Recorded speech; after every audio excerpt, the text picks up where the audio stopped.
আমি আমার ব্যক্তিগত জায়গা থেকে আপনাকে স্পষ্টভাবে বলি, ৫ই আগস্টের পর থেকে আমি এভরি মুহূর্ত আমার ঘুম, খাওয়া, ঘুমানো, গোসল করা থেকে শুরু করে আমার প্রত্যেকটা মুহূর্তে আমার ধ্যান জ্ঞান হচ্ছে ইউনুসকে উৎখাত করা। এটার জন্য পৃথিবীর যে কোনো অঞ্চল, যে কোনো গলি, যে কোনো ঘুপচিতে যাওয়া দরকার, আমি সেটা যাব। Simple simple as that. এই অবৈধ, এই রাজাকারের সম্রাট, এই মুক্তিযুদ্ধের বিরোধী শক্তি, একে উৎখাতের জন্য আমি আমার সর্বোচ্চ চেষ্টা করে যাচ্ছি, করব। আমি আলাদা করে ভূমিকায় যাচ্ছি না। আপনারা নিশ্চয়ই একজন অতিথিকে আমার সঙ্গে দেখছেন, যাকে অন্তত পক্ষে আমার যারা এখন পর্যন্ত সাবস্ক্রাইবার আছেন কিংবা আমার চ্যানেল দেখে থাকেন আপনারা, এবং এছাড়াও দীর্ঘ বছর পর্যন্ত তাকে চেনেন, তার বিশ্লেষণ শুনে থাকেন সব সময়। আমি আমি কৃতজ্ঞতা জানাচ্ছি, ধন্যবাদ জানাচ্ছি ব্যারিস্টার নিজুম মজুমদার আপনাকে, যে আমাকে আপনি সময় দিয়েছেন। আপনি ব্যস্ত মানুষ, এর মধ্যেও আপনার যে বিশ্লেষণ, আমার দর্শকরা আমাকে মাঝে মধ্যে টেক্সট করেন যে আপনার বিশ্লেষণ শোনার জন্য তারা অপেক্ষায় থাকেন। সেই জন্য আমি আজকে আপনার কাছ থেকে সময় নিয়েছি।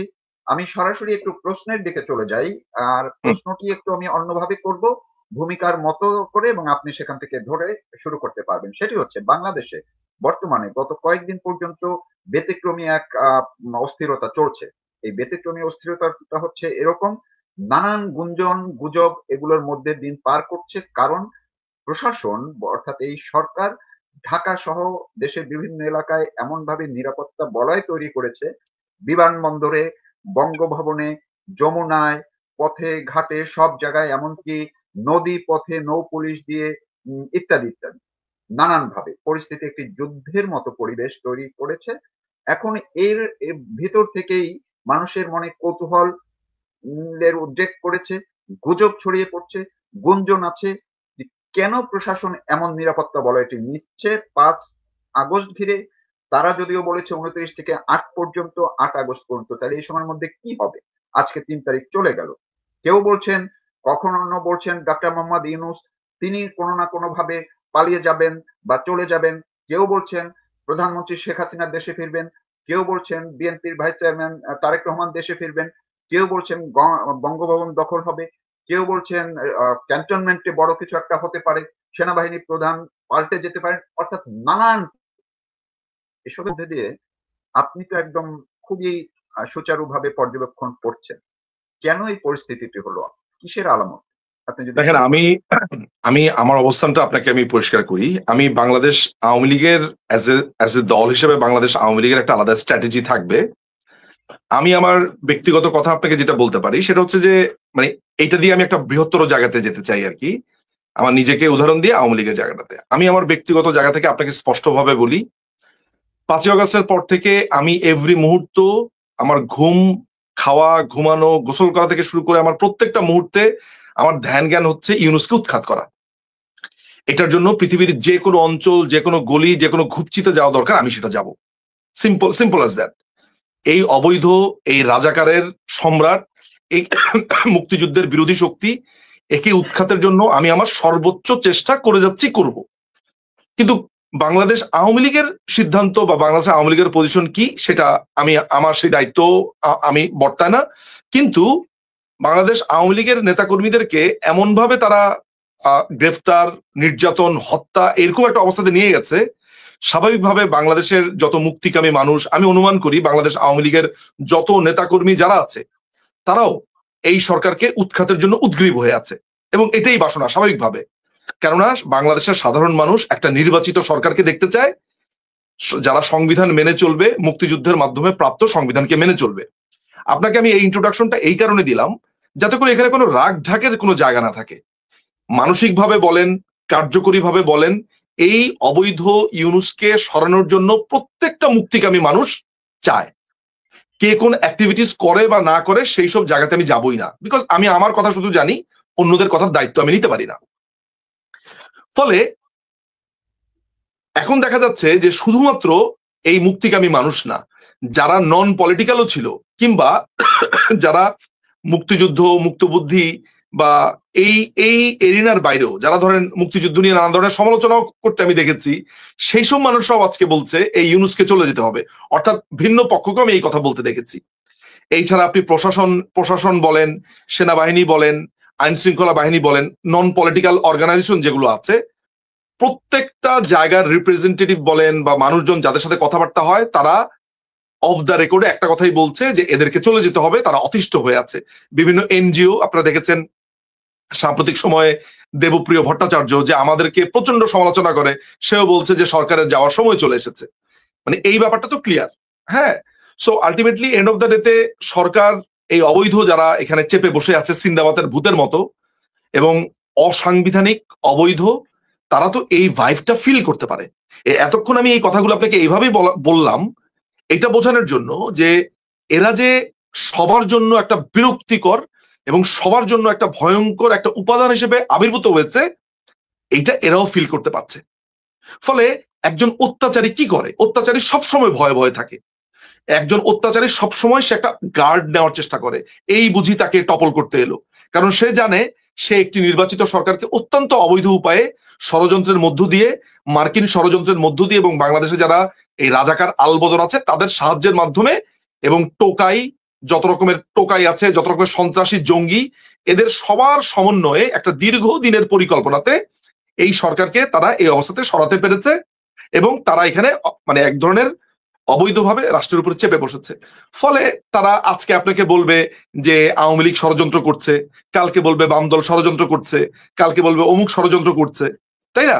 এই ধরনের ষড়যন্ত্রের গল্প আপনাকে শোনাবে, শুনিয়ে তখন এক ধরনের প্রোটেকশন ব্যবস্থা নিবে, যেটা এটাই প্রমাণ করে যে সে অত্যন্ত আতঙ্কিত, যে কোনো সময় তাকে চলে যেতে হবে। অত্যাচারী চিরকালের ভীরু, আমরা এটা আমাদের পাঠ্যপুস্তকেই পড়েছি যে অত্যাচারী চিরকালের ভীরু। আপনি খেয়াল করে দেখেন যে গোপালগঞ্জে গণহত্যা চালিয়েছে, গাজীপুরে অপারেশন ডেভিল হান্ট নামে তারা লক্ষ লক্ষ লোককে গ্রেফতার করেছে। সারা বাংলাদেশে, এটা আমার কথা না, এটা এনসিপির একই বৈষম্য বিরোধী এক নেতার কথা বলেছে যে নিরীহ মানুষদেরকে গ্রেফতার করেছে প্রায় 54,000। গাজীপুরের মানুষের সংখ্যা কত যেখানে 54,000 মানুষকে গ্রেফতার করা থাকে কি? তারপরে আওয়ামী লীগের 5.5 লক্ষ থেকে 6 লক্ষ নেতাকর্মীকে গ্রেফতার করা হয়েছে, প্রায় 110 থেকে 20 জনের মতো এমপি সোফার এরকমই যাদেরকে গ্রেফতার করা হয়েছে, অ্যাটলিস্ট 100 জনের উপরে তো বটেই। তারপরে এটা ছাড়া সেকেন্ড ইন কমান্ডে গ্রেফতার করেছে, দেশ থেকে বাধ্য করেছে, জোর করে তারা দেশের বাইরে চলে যায়, নির্যাতন করেছে, খুন করেছে, মব লিঞ্চিং করেছে। এই দেশটা তো একটা জাহান্নামে পরিণত হয়েছে। ফলে সে তো জানে যে সুযোগ পাওয়া মতো তার ঘাড় মটকে দেওয়া হবে। সো ওই ঘাড় মটকানোর ভয়ে সে আপনার নানান ধরনের আপনার সিকিউরিটি মেজারমেন্ট নিবে, এটাই স্বাভাবিক। এই কারণেই সেগুলো বলছে। সে যে বলছে যে আওয়ামী লীগ আপনার সেনাবাহিনীর একজন অফিসারের কথা বলছে যে মেজর সাদেক অমুক তমুক, তাদের আন্ডারে নাকি আমরা ট্রেনিং নিয়েছি, এই করেছি সেই করেছি, এই পুরোটাই ভুয়া কথা। এগুলোর কোনো কিছু নাই। বাংলাদেশ আওয়ামী লীগ যদি এই সরকারকে উৎখাত করতে চায়, এইটা আমি দায়িত্ব নিয়ে বলতে পারি। আমি ব্যক্তি নিজম মজুমদার যে পদ্ধতি বলেন সেই পদ্ধতি এদের পিছনে আমি করতে রাজি আছি। অবৈধ বৈধ কোনো কিছুই আমার এদের কাছে আমার সাইড থেকে খারাপ না, কারণ এদের সাথে আমি একটা যুদ্ধে লিপ্ত আছি ব্যক্তিগত মনে করি। কিন্তু বাংলাদেশ আওয়ামী লীগ একটি রাজনৈতিক দল, বাংলাদেশ আওয়ামী লীগ কোনো ষড়যন্ত্রের মধ্য দিয়ে না। এইটা আমি আপনাকে পরিষ্কারভাবে বলতে পারবো যে বাংলাদেশ আওয়ামী লীগ একটি নিয়মতান্ত্রিক রাজনীতি এবং যে বৈধ তার যে প্রতিবাদ বা যেইটা মানুষের জন্য সহায়ক, অর্থাৎ কোনো মানুষকে কষ্ট দিয়ে যন্ত্রণা দিয়ে এইভাবে না, একদম ট্র্যাডিশনাল রাজনীতির মাধ্যমেই এই সরকারকে এখান থেকে যেতে দেখতে চায় এবং উৎখাত করতে চায়। বাংলাদেশ আওয়ামী লীগ অন্ততপক্ষে কোনো ষড়যন্ত্র বা এগুলোর সাথে লিপ্ত আছে বলে আমি অন্ততপক্ষে সেটা মনে করি না। জি, কিন্তু আমি যে প্রশ্নটা করছিলাম, এই যে আতঙ্ক, মানুষের মধ্যে একটি আতঙ্কজনক পরিবেশ তৈরি করেছে যে 5 তারিখ কি না কি হয়। 5 তারিখ সংসদ ভবনের সামনে ডক্টর ইউনূস একটি জুলাই সনদ ঘোষণা করবে। এখন এটির যারা এতদিন জুলাই সনদ ঘোষণার জন্য চাপ দিয়েছিল, সেই জামাত, সেই এনসিপি, ইসলামিক দলগুলো, তারাই এখন আবার এর বিরুদ্ধে কথা বলছে। এবং সেদিন কি হবে এটি নিয়েও কিন্তু মানুষের মধ্যে কোনো কিছু পরিষ্কারও করছে না এই অন্তর্বর্তীকালীন সরকার, কিন্তু মানুষের মধ্যে আতঙ্ক ছড়াতে তারা সক্ষম হয়েছে। সেটি কেন? দেখেন, আমি আপনাকে জাস্ট ক্যাটাগরাইজ গুলা করি, তাহলে আপনি বুঝবেন। প্রথমত রাজনৈতিক, দ্বিতীয়ত অর্থনৈতিক, দ্বিতীয়ত আর্থসামাজিক, চতুর্থত শিক্ষা ব্যবস্থা, পঞ্চমত দেশের আইন শৃঙ্খলা। এবং আপনি যদি এই 5টা পয়েন্ট আপনি যদি আলাদা আলাদা বিশ্লেষণ করেন, রাজনৈতিকভাবে কি পরিমাণ স্টিম রোলার তারা চালিয়েছে, বুলডোজার চালিয়েছে। আপনি দেখেন, শুধুমাত্র আওয়ামী লীগের নাম উচ্চারণ করে জয় বাংলা বলেছে, এইটা বলে মুক্তিযোদ্ধাদেরকে জুতা পেটা, জুতার মালা গলায় দেওয়া, অপমান, লাঞ্ছনা।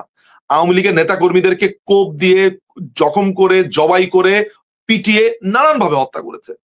এমনকি বিএনপির নেতাকর্মী যারা আছে তাদেরকেও রেহাই দিচ্ছে না, বিএনপিকে অলরেডি শুরু করেছে। আওয়ামী লীগকে তো মানে আমি বলবো যে জাস্ট হলোকাস্টের মতো এখানে ঘটনা ঘটেছে। এটা গেল রাজনৈতিক। অর্থনৈতিক অবস্থা, অর্থনৈতিক অবস্থাতে আমরা রীতিমতো একটা ভিক্ষুক হওয়ার রাস্তাতে আছি। আপনার দেশের বৈদেশিক রিজার্ভ নেমে $20 বিলিয়ন নিচে এসেছে। অরিজিনাল হিসাবটা তো আমাদেরকে দেওয়াই হচ্ছে না।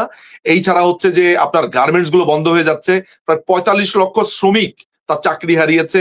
অন্যান্য কমার্শিয়াল জায়গা থেকে 26 লক্ষ লোকজন কমার্শিয়াল স্পেস থেকে চাকরি হারিয়েছে। মানুষের ব্যবসা বন্ধ হয়ে যাচ্ছে, গার্মেন্টস গুলো বন্ধ করে দিচ্ছে, মানুষ দেশ ছাড়ছে ক্রমাগত। স্টুডেন্টরা দেশের বাইরে যাওয়ার জন্য পাসপোর্ট অফিসে যান, তাহলেই বুঝবেন দেশের অবস্থা। ফলে অর্থনৈতিকভাবে আমরা ক্রমাগতভাবে পঙ্গুত্ব বরণ করেছি। থার্ড, আপনি আইন শৃঙ্খলা বাহিনীতে আসেন। আইন শৃঙ্খলা বাহিনীর কোনো অর্ডার নেই। এখানে যারা পুলিশ অফিসাররা আছে তাদেরকে গণহত্যা চালানো হয়েছে, 3000-এর উপরে পুলিশকে হত্যা করা হয়েছে। এখনো হাজার হাজার পুলিশ অফিসাররা কার্যে যোগদান করেনি। ক্রমাগতভাবে তাদের নিজেদের মন মতো পুলিশকে রিক্রুট করা হচ্ছে। পুলিশ অফিসাররা যারা তাদের স্বজন হারিয়েছে, যারা তাদের কলিগ হারিয়েছে, সেখানে একটা অসন্তোষ বিরাজ করছে। সেনাবাহিনীকে এক ধরনের মনস্টারে পরিণত করা হয়েছে, যেটা আমরা গোপালগঞ্জে দেখেছি। আমরা দেখেছি যে বিভিন্ন আইন শৃঙ্খলা বাহিনীকে কিভাবে দানবের মতো তারা পরিণত করার চেষ্টা করছে। দেশের বিভিন্ন জায়গাতে হত্যা, ছিনতাই, খুন, রাজধানী, মানে যখন তখন যাকে আপনি আওয়ামী লীগ বলবেন, ফ্যাসিস্ট এই ধরনের শব্দ উচ্চারণ করে আপনি মেরে ফেলছে, জমি দখল করছে, বাড়ি দখল করছে, রাস্তাঘাট ভেঙে ফেলছে, যা ইচ্ছা তাই করছে। এরপরে আপনি আসেন হচ্ছে আর্থসামাজিক নানা ধরনের বিষয় দিতে। দেখেন, মেয়েদেরকে বাধ্য করা হচ্ছে তাদের পোশাক কোনটা পরবে সেটা নির্ধারণ করাতে। পুরুষদেরকে পর্যন্ত প্রেশার দেওয়া হচ্ছে আপনার তাদের পোশাক নির্ধারণের ক্ষেত্রে। আপনার সামাজিকভাবে মানুষ অত্যন্ত নিরাপত্তাহীনতায় ভুগছে, ব্যাংক থেকে টাকা তুলতে পারছে না, মানুষজন তাদের দ্রব্যমূল্যের ঊর্ধ্বগতিতে, মানুষজন দিশেহারার মতো অবস্থা। এরপরে আপনি যদি দেখেন শিক্ষা ব্যবস্থা, স্কুল কলেজ সমস্ত কিছু বন্ধ। ছোট ছোট বাচ্চারা কিছু হলেই রাস্তাতে নেমে পড়ে, আপনার শিক্ষকদেরকে সম্মান করছে না। ফলে পুরো চেইন অফ কমান্ড ভেঙে পড়ছে। আগে আমরা যে মুরব্বীদের প্রতি আমাদের যে শ্রদ্ধা ছিল, আমি এখন পর্যন্ত আমার শিক্ষক দেখলে পৃথিবীর যে কোনো প্রান্তে সাথে সাথে পা ধরে সালাম। আপনি এখনকার ছেলে মেয়েদেরকে দেখেন, বেয়াদপের চূড়ান্ত। কথায় কথায় তারা ছাত্রদেরকে, শিক্ষকদেরকে মারছে, পদত্যাগে বাধ্য করছে, স্কুল বন্ধ করে দিচ্ছে। আজকে পরীক্ষা দিবে না, আজকে ম্যাট্রিক পরীক্ষা দিব না, আজকে বন্ধ, পরশুদিন ইন্টারমিডিয়েট পরীক্ষা দিব না। ফেল করেছে, এই ফেল করা স্টুডেন্ট পর্যন্ত বাধ্য করছে যে ফেল করা স্টুডেন্টদেরকে পাশ করিয়ে দিতে হবে। আপনি দেখেছেন তাদের মিছিল, এটা কি অতীতের কোন সরকার আপনি দেখেছেন? ফলে এই যে আমি 5টা বড় গ্রাউন্ডে বললাম, পুরো বাংলাদেশটা সিম্পলি ভেঙে গেছে। বৈদেশিক মুদ্রার কথা আপনাকে বলেছি, বিদেশের সাথে সম্পর্কের কথা চিন্তা করেন।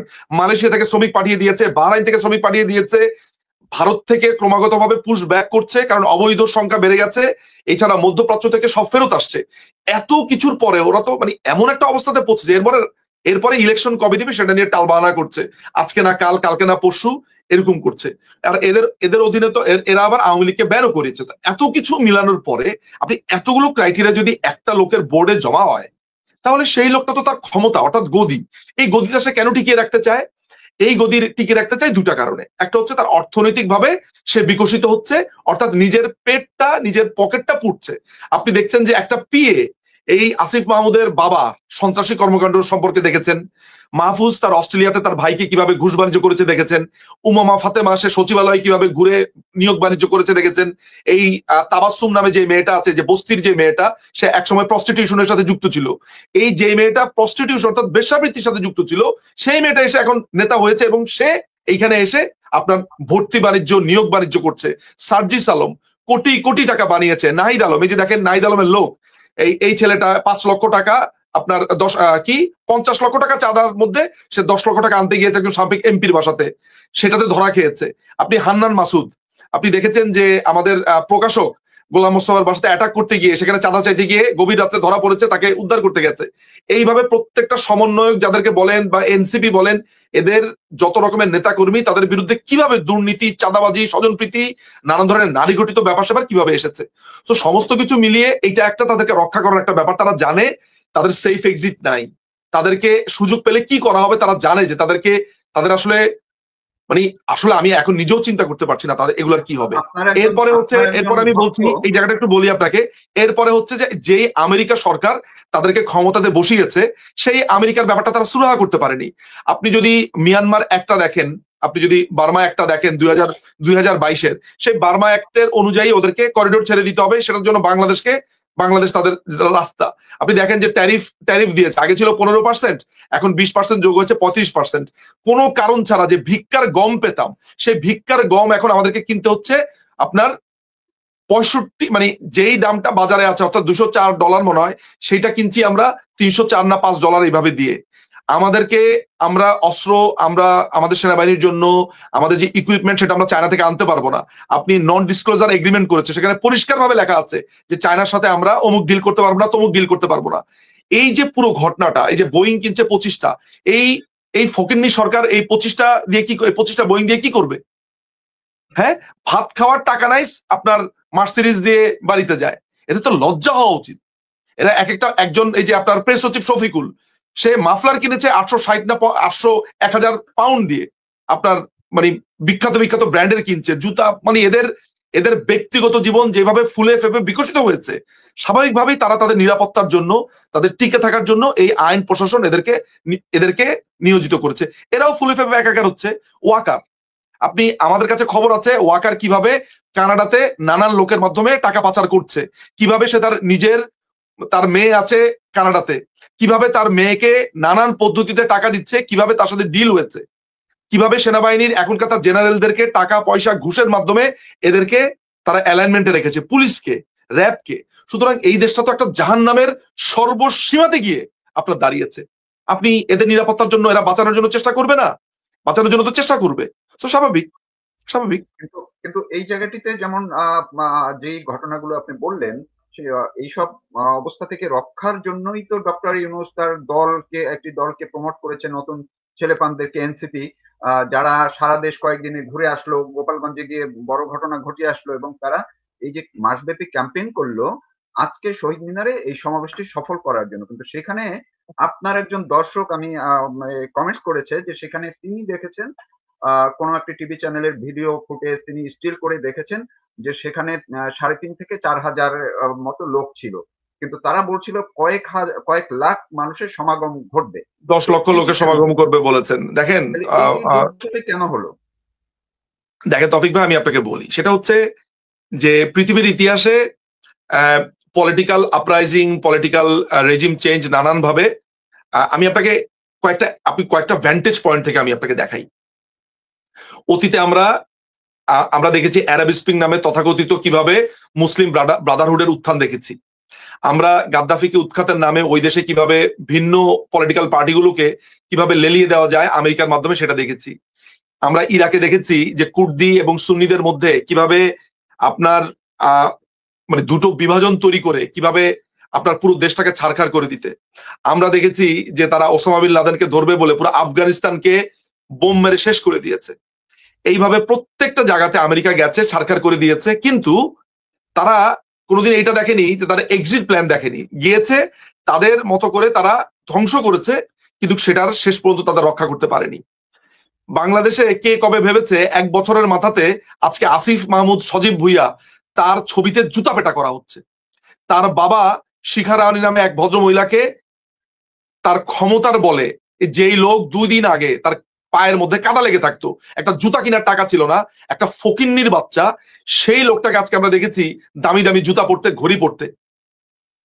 মানে ছোট লোকের তো আসলে টাকা হলেও তার তো আমরা চেহারা সুরত্ব দেখে মোটামুটি বোঝা যায়, এদের তো দেখেই বোঝা যায় যে এরা কারা, কোন জায়গা থেকে এসেছে, কিভাবে কথা বলছে। আজকে নাহিদের বাবা বলছে ঢাকা শহরের বা সারা বাংলাদেশে নাকি তারা যেই কোনো জায়গাতে এটা নাকি তাদের দেশ। আজকে আপনারা নাহিদের বাবাকে দেখেছেন যে একজন নারীকে শ্লীলতাহানির কারণে তার বাবাকে এক নারী জুতা পেটা করছে, সেই ভিডিও চারিদিকে ভাইরাল হয়েছে, কিন্তু কোনো লজ্জা শরমের তো বালাই নেই। সুতরাং আলটিমেটলি ঘটনা যে এই জায়গাটা দাঁড়িয়েছে সেটা হলো যে এরা এসেছেই হচ্ছে এই দেশটাকে লুটে পুটে শেষ করার জন্য। অথচ গালভরা বলি দিয়েছিল কি? গালভরা বলি দিয়েছিল যে বঙ্গবন্ধুর বাংলায় বৈষম্যের ঠাঁই নাই। 5 তারিখের পরে তাদের ভোল পাল্টে তারা বঙ্গবন্ধুর বাড়িটাই ভেঙে দিয়েছে। যারা 2 দিন আগে দিল যে বঙ্গবন্ধুর বাংলায় বৈষম্যের ঠাঁই নাই, তারা বঙ্গবন্ধুর বাংলাতে বঙ্গবন্ধুর বাড়ি ভেঙে দিয়েছে, মুক্তিযোদ্ধাদেরকে জুতা পেটা করেছে। তো মানুষজন এগুলা দেখে ক্রমাগত ভাবে বুঝেছে যে এগুলো একটা চোর, ছেচর, টোকাই, তারা বদনা চুরি করেছে। আমরা তো বলি মর্নিং শোজ দ্য ডে। প্রথম দিনই তো বুঝে ফেলেছি যে এটা একটা লুটেরাদের দল।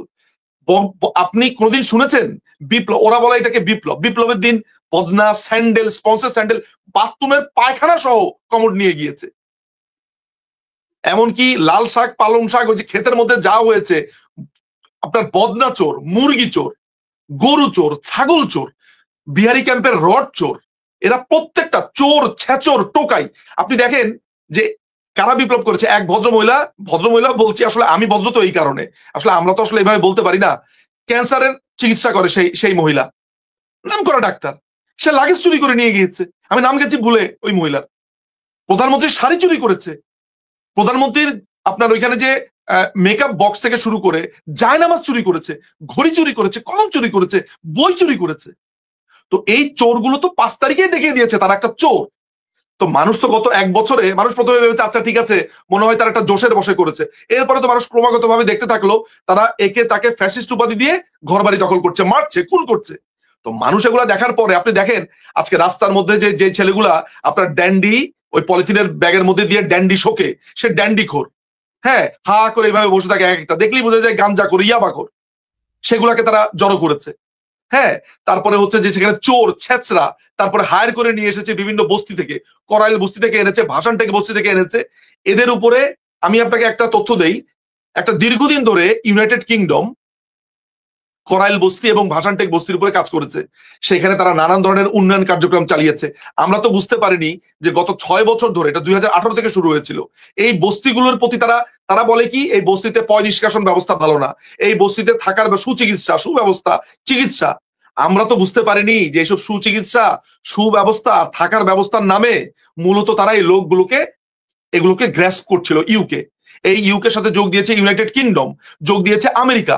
কারণ আমেরিকা প্রতিশোধ নিতে চেয়েছে যে প্রধানমন্ত্রী তাদেরকে 15টা ব্লক দিয়ে দেয় নাই কেন, প্রধানমন্ত্রী তাদেরকে মাতার বাড়ি, প্রধানমন্ত্রী তাদেরকে চিটাগং পোর্ট দিয়ে দেয় নাই কেন, প্রধানমন্ত্রী কেন আমেরিকান ফ্রিগেট এখানে আসতে দিচ্ছে না, প্রধানমন্ত্রী কেন এখানে আমেরিকান হেজিমনি ক্রিয়েট করতে দিচ্ছে না, প্রধানমন্ত্রী কেন তাদেরকে আপনার আমাদের যে ডিপ সিতে যেই টার্মিনাল গুলো আছে সেগুলো কেন দিচ্ছে না, প্রধানমন্ত্রী কেন চায়নার থেকে অস্ত্র কিনছে, প্রধানমন্ত্রী কেন চায়নার থেকে টাকা নিয়ে পদ্মা সেতু করছে।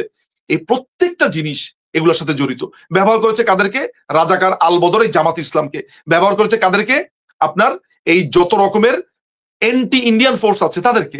তো স্বাভাবিকভাবে এই জায়গাতে ডেফিনেটলি আমরা ব্যাকফুটে ছিলাম। সেখানে আমরা ইচ্ছা করলে এখানে থাকতে পারতাম, কিন্তু আমাদেরকে রক্তের হোলি খেলতে হতো। মাননীয় প্রধানমন্ত্রী সেই রক্তের হোলি খেলেন নাই, মানুষের কথা চিন্তা করেছেন, জনগণের কথা চিন্তা করেছেন, সেই কারণেই আজকে আপনি এটা দেখছেন। বাট ওদেরকে যে ঘিরে ফেলেছে মানুষজন, সেটা কি লক্ষ্য করেছেন? আজকে রাস্তার মধ্যে সমন্বয়কদেরকে জুতা পেটা করা হচ্ছে, যেখানে সেখানে তাদেরকে দেখলেই দৌড়ানো দেওয়া হচ্ছে, পিটাচ্ছে, এপিসি করে তারা পালিয়েছে। আপনি চিন্তা করতে পারেন যে সেনাবাহিনীর এপিসিতে করে না পালালে এই গোপালগঞ্জে তাদেরকে লাশ টুকরো টুকরো করে ফেলতো সাধারণ মানুষ। হ্যাঁ, তো আমরা তো দেখেছি, আমরা দেখেছি হাসনাত কিভাবে পেশাব করে দিয়েছে প্যান্টের মধ্যে, তার পুরো প্যান্ট কিভাবে ভেজা ছিল আমরা দেখেছি। আমরা দেখতে পেয়েছি তোর পুরো তার প্যান্ট ভেজা, ভয় পেশাব করে দিয়েছে। আমরা দেখেছি যে সার্জিস কিভাবে দৌড়ে দ্রুত পালাচ্ছে, তো এগুলো তো আমরা দেখেছি। তো প্যান্টে পেশাব করার এই 1 বছরের মাথাতে যারা প্যান্টে পেশাব করে, তারা আর 6 মাসের মধ্যে কি হবে? ইনফ্যাক্ট 6 মাস আছে কিনা সেটা নিয়েও আমার যথেষ্ট সন্দেহ আছে। বললাম আর কি কথার কথা, কিন্তু দেখেন না এদের কি হয়। আমি তো বললাম আপনাদেরকে, এদের পরিণতি দেখবেন। শুটকি যেভাবে ঝোলায়, ওই কক্সবাজারে শোনেন, কক্সবাজারে যেভাবে মাছকে ঝুলিয়ে রাখে, এদেরকে লটকা রাখবে জনগণ। আমরা জনতা, সাধারণ জনতা এদেরকে লটকা রাখবে ওই পোলের মধ্যে, দেখেন। জি, আমি একটু শেষ দিকে আসছি, কিন্তু ছোট্ট একটা দুইটা প্রশ্ন করব। সেটি হচ্ছে, এই যে আপনি ঝুলানোর কথা বললেন, লটকানোর কথা বললেন, পুলিশ 5ই আগস্ট পুলিশ তারা ভিতরে ভিতরে হচ্ছে, জোটবদ্ধ হচ্ছে যে তারা 5ই আগস্ট পুলিশ হত্যা দিবস পালন করবে, এবং একটি লিফলেট এবং সরকারি একটি প্রজ্ঞাপনের মতো আমরা দেখেছি, যদিও এটি আসল না নকল সেটি নিয়ে প্রশ্ন আছে, কিন্তু সেখানে যে প্রশ্নগুলো তারা তুলেছে, তারা কোনো অবস্থাতেই এই পুলিশ হত্যার বিচার না করে থাকবে না, এবং তারা বিচার দাবি করেছে। কোনো অবস্থাতেই জুলাই সনদ হতে দেবে না যদি পুলিশ হত্যার বিচারের ব্যাপারে সরকার 5ই আগস্ট কোনো ঘোষণা না দেয়। এবং তারা চেয়েছে, তারা বলেছে যে যদি যারা পুলিশকে ঝুলিয়ে হত্যা করেছে, পুলিশকে পুড়িয়ে হত্যা করেছে, এই হত্যাকারীদের উপরে যে ইন্ডেমনিটি দেওয়া হয়েছে সেটি প্রত্যাহারের তারা দাবি জানিয়েছে, তাদের বিচার করতে হবে। এখন আপনি কি মনে করছেন যে এই পুলিশরা 5ই আগস্ট যদি তাদের প্রত্যাশা পূরণ না হয়, তাহলে কি তারা কি করতে পারে? আমি পুলিশের তরফ থেকে একটা বড় ধরনের রিভোল্টের আশঙ্কা করি। এটা আমি আশঙ্কা করি, ডাটা আমার কাছে যা তথ্য আছে, ডাটা আছে। দেখেন, আপনি হাজার মেজারমেন্ট নিয়ে পুলিশকে আপনি ঠেকাতে পারবেন না। দেখেন, যেই পুলিশটা বিএনপি পন্থী, বা এখানে তো পলিটিসাইজেশন আছে, আমরা এগুলো অস্বীকার করি না, বিএনপি পন্থী, আওয়ামী পন্থী, বিভিন্ন পন্থী আমি স্বীকার করে নেই যে মুক্তিযুদ্ধের সপক্ষের আছে। দলমত নির্বিশেষে পুলিশের কিন্তু একটা ব্রাদারহুডও আছে। যেই পুলিশ অফিসার আপনার ভিন্ন পলিটিক্যাল মতামত অবলম্বন করে, কাজের জায়গায় কিন্তু তারা একসাথে কাজ করেছে, চোখের সামনে দেখেছে তার আরেক কলিগকে কেটে কেটে টুকরো করেছে, তার ডিগনিটিতে আঘাত করেছে। পুলিশকে আপনি যেভাবে মেরেছেন, জবাই করেছেন, পিটিয়েছেন, ঝুলিয়েছেন, ভাই, মানুষের পরেও তার উপরে কিন্তু সে একটা সংস্থা, তার একটা নাম আছে, বাংলাদেশ পুলিশ। এখানে রহিম, করিম, আব্দুল জফার, রফিক, বরকত এগুলা আপনার ভুলে যান, সে বাংলাদেশ পুলিশের সদস্য, তাই না?